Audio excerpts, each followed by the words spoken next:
கள்ளக்குறிச்சி விவகாரத்தை தொடர்ந்து ஆட்சியர்களுடன் முதலமைச்சர் மு.க.ஸ்டாலின் அவசர ஆலோசனையில் ஈடுபட்டிருக்கிறார். அண்மை செய்தியாக பார்க்கிறோம். தமிழகத்தில் கள்ளச்சாராயத்தை ஒழிக்க எடுக்கப்பட்டிருக்கக்கூடிய நடவடிக்கைகள் குறித்தும் எடுக்க வேண்டிய நடவடிக்கைகள் குறித்தும் அவசர ஆலோசனை கூட்டத்தில் விவாதிக்கப்பட்டதாக கூறப்படுகிறது. இது தொடர்பான கூடுதல் விவரங்களோடு செய்தியாளர் அபினேஷ் இணைக்கிறார். அபினேஷ், விவரங்கள்.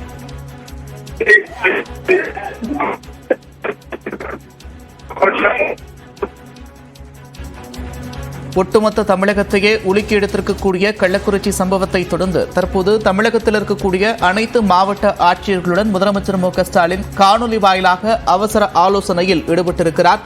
தமிழகத்தில் கள்ளச்சாராயத்தை ஒழிப்பதற்காக எடுக்க வேண்டிய நடவடிக்கைகள் குறித்தும் எடுக்கப்பட்ட நடவடிக்கைகள் குறித்தும் ஆட்சியர்களிடம் அவர் கேட்டறிந்து வருகிறார். தொடர்ச்சியாக வேலூர் உள்ளிட்ட பகுதிகளில் கூட இன்று சாராய ஊழல்கள் கண்டெடுக்கப்பட்டு அளிக்கப்பட்ட நிலையில் தொடர்ச்சியாக அந்த பகுதிகளில் மேற்கொள்ளப்பட்டிருக்கக்கூடிய நடவடிக்கைகள் குறித்து முதலமைச்சர் இந்த ஆலோசனையில் ஆட்சியர்களிடம் கேட்டறிந்திருக்கிறார். விவரங்களோடு செய்தியாளர் அபினேஷ் இணைக்கிறார். அபினேஷ், விவரங்கள்.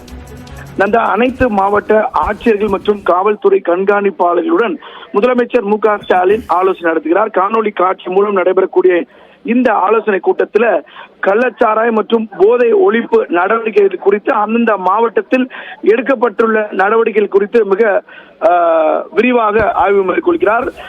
மாலை பிற்பகல் 4 மணியிலிருந்து தலைமைச் செயலாளர் ஏற்கனவே அந்த ஆலோசனை தொடங்கிய நிலையில அந்த கூட்டத்தில் முதலமைச்சர் மு.க.ஸ்டாலின் பங்கேற்றிருக்கிறார்.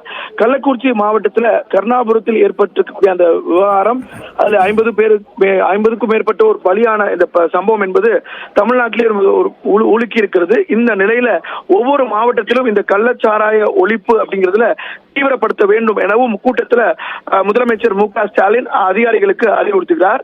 இந்த கள்ளச்சாராய விற்பனை, கள்ளச்சாராய உற்பத்தியில் எந்த மாதிரியான எந்த மாவட்டத்தில் வந்தாலும் அதற்கு எந்த பிரச்சனையாலும் உடனடியாக அவர்கள் மீது வழக்கு பதிவு செய்து கடுமையான தண்டனை வழங்க வேண்டும், அதில் உறுதியாக இருக்க வேண்டும் எனவும் வலியுறுத்தி வருகிறார். மிக முக்கியமாக இந்த கள்ளக்குறிச்சி மாவட்டத்தில் ஏற்பட்ட இந்த சம்பவம் என்பது ஒரு பெரும் பரபரப்பு ஏற்படுத்தக்கூடிய நிலையில வட மாவட்டங்களில மிக தீவிரமாக கண்காணிக்கப்பட வேண்டும். குறிப்பாக விழுப்புரம், கள்ளக்குறிச்சி, வேலூர், அதே போல ராணிப்பேட்டை உள்ளிட்ட மாவட்டங்கள்ல இந்த கள்ளச்சாராய விற்பனை அதிக அளவில் விற்கப்படுவதாக ஒரு தகவல்கள் இருக்கின்றன.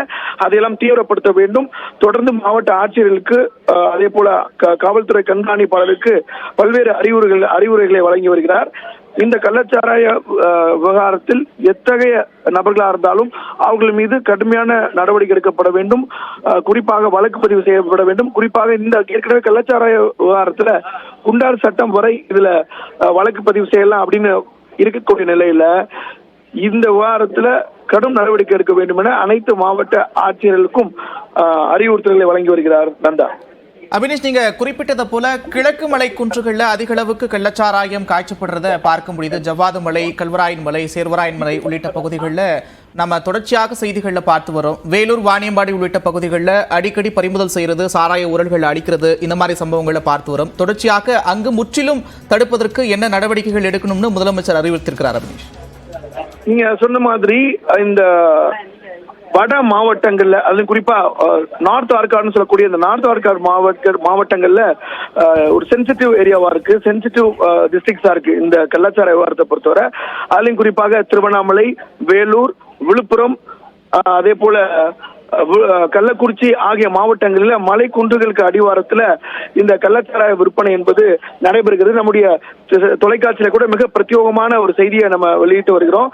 கல்வராயன் மலை அடிவாரத்துல ஒவ்வொரு சிறிய கிராமங்கள்லயும் இந்த ஏலம் நடத்துவது, கள்ளச்சாரம் காய்ச்சுவதற்கு ஏலம் நடத்துவதற்காங்க. எனவே தீவிரமாக கண்காணித்து வரக்கூடிய எதிர்காலத்துல இது போன்ற சம்பவங்களை நடந்து ஏறாமல் இருக்கக்கூடிய அளவில் நடவடிக்கைகளை முடுக்கிவிட வேண்டும். குறிப்பாக மது ஒழிப்பு காவல்துறையினர் ரோந்து பணிகள்ல தொடர்ந்து ஈடுபட வேண்டும். இது போன்ற சிற்றூர்கள்ல, மலை குன்றுகள்ல எங்கெல்லாம் இந்த ஏரியாஸ் இருக்குன்னு ஐடென்டிஃபை பண்ணி அங்க ரவுண்ட் த கிளாக் ஒர்க் பண்ணணும் அப்படிங்கிறதையும் முதலமைச்சர் மு.க.ஸ்டாலின் காவல்துறை அதிகாரிகளுக்கு அறிவுறுத்தல் வழங்கியிருக்கிறார். அதே போல மாவட்ட ஆட்சியர்களை பொறுத்தவரை இதுல வாரம் ஒரு முறை திங்கட்கிழமை வாக்கில் இதுல தொடர்ந்து அந்த கூட்டங்களை நடத்தி ரெவ்யூ மீட்டிங் நடத்தி எவ்ரி வீக் வந்து ஒரு ரிப்போர்ட் கலெக்ட் பண்ணணும் அப்படிங்கிறதையும் உத்தரவிட்டிருக்கிறார். இது வட மாவட்டங்கள் மட்டும் இல்லாம ஆல் தமிழ்நாடுல அனைத்து டிஸ்ட்ரிக்ட் கலெக்டர்ஸ்க்கும் இந்த அறிவுறுத்தல்களை அவர் வழங்கியிருக்கிறார். எதிர்காலத்தில் தமிழ்நாட்டில் இது போன்ற நிகழ்வே நடக்கக்கூடாத வண்ணம் இந்த சம்பவம் நடந்தேறி இருக்கிறது கள்ளக்குறிச்சி வாரம். எனவே அதுல கடுமையான நடவடிக்கை எடுக்க வேண்டும் அப்படிங்கிறதுல உறுதியா இருக்கக்கூடிய தமிழ்நாடு அரசு முதலமைச்சர் மு.க. ஸ்டாலின் இந்த அறிவுறுத்தலை வழங்கியிருக்கிறார். மட்டுமில்லாமல் இதுல பல்வேறு கருத்துக்கள் இருக்கு. இவற்றையெல்லாம் ஆய்வு செய்து நடவடிக்கை எடுக்கதான் தமிழ்நாடு அரசு ஒரு நபர் ஆணையத்தையும் நியமிச்சிருக்காங்க. அவங்க தங்களுடைய விசாரணை இன்றைக்கு தொடங்கி இருக்கிறாங்க. ஓய்வு பெற்ற நீதிபதி கோகுல்தாஸ் தலைமையில ஒரு நபர் ஆணையம் அமைச்சிருக்கு தமிழ்நாடு அரசு. அந்த ஆணையமானது 3 மாதத்திற்குள் அறிக்கையை கொடுக்க இருக்கிறாங்க. அதில் எதிர்காலத்தில் இந்த மாதிரியான சம்பவம் நடக்காமல் இருப்பதற்கு என்ன அறிவுறுத்தல் வழங்க இருக்கு அப்படிங்கிறதையும் ஆராய்ந்து கள்ளக்குறிச்சி விவகாரத்தை தொடர்ந்து தமிழகத்தில் இருக்கக்கூடிய மாவட்ட ஆட்சியர்களோடு முதலமைச்சர் மு.க. ஸ்டாலின் அவசர ஆலோசனையில் ஈடுபட்டிருக்கிறார். விவரங்களை செய்தியாளர் அபினேஷ் வழங்க கேட்டும். விவரங்களுக்கு நன்றி அபினேஷ். கள்ளச்சாராயம் குடித்து உயிரிழந்தவர்களின் குழந்தைகளின் கல்விச் செலவை தமிழ்நாடு அரசு ஏற்கும் என்று முதலமைச்சர் மு.க. ஸ்டாலின் அறிவித்திருக்கிறார். சட்டப்பேரவையில் கள்ளச்சாராய விவகாரம் குறித்து சிறப்பு கவன ஈர்ப்பு தீர்மானம் மீதான விவாதங்களுக்கு பதிலளித்த முதலமைச்சர் மு.க. ஸ்டாலின் கள்ளக்குறிச்சி மாவட்டம் கருணாபுரத்தைச் சேர்ந்த 47 பேர் மெத்தனால் கலந்த சாராயம் குடித்ததால் உயிரிழந்தது மிகவும் துயரமான சம்பவம் என்று கூறியிருக்கிறார். உறவினர்களை இழந்து வாடும் குடும்பத்தினருக்கு தனது ஆறுதலை தெரிவித்துக் கொள்வதாகவும் அவர் தெரிவித்துள்ளார். ஏற்கனவே அறிவிக்கப்பட்ட 10 லட்சம் ரூபாய் நிதியோடு பெற்றோர் இருவரையோ அல்லது ஒருவரையோ இழந்து வாடும் குழந்தைகளின் பட்டப்படிப்பு வரையிலான கல்விக் கட்டணம் மற்றும் விடுதி கட்டணம் உள்ளிட்ட அனைத்து செலவினங்களையும் தமிழ்நாடு அரசு ஏற்றுக்கொள்ளும் என்றும் ஸ்டாலின் அறிவித்திருக்கிறார்.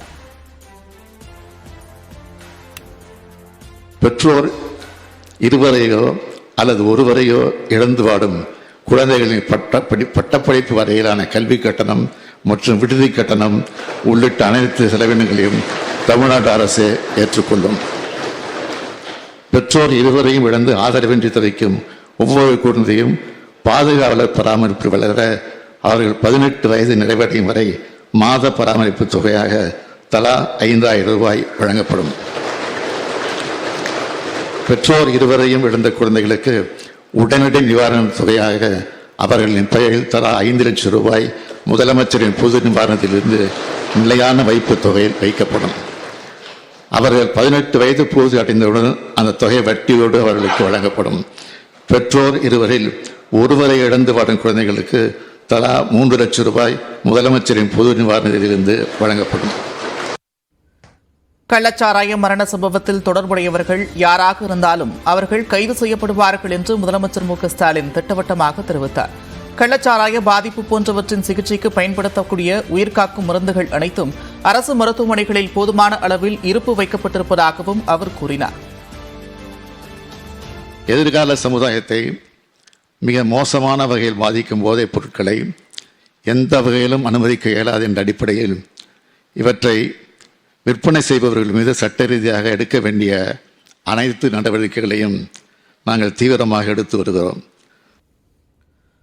தொடர்ந்து பேசிய முதலமைச்சர் மு.க. ஸ்டாலின் தான் ஓடி ஒளிபவன் அல்ல எனவும் குற்றவாளிகளை கைது செய்த பிறகுதான் இங்கு பதிலளிப்பதாகவும் தெரிவித்தார். துயரம் மிகுந்த இந்த சமயத்தில் அரசியல் ஆதாயம் தேட வேண்டாம் என்று கேட்டுக்கொண்ட அவர் மக்களை காக்க எந்தவிதமான கடும் நடவடிக்கையும் எடுப்பேன் என்றும் உறுதிபட கூறினார்.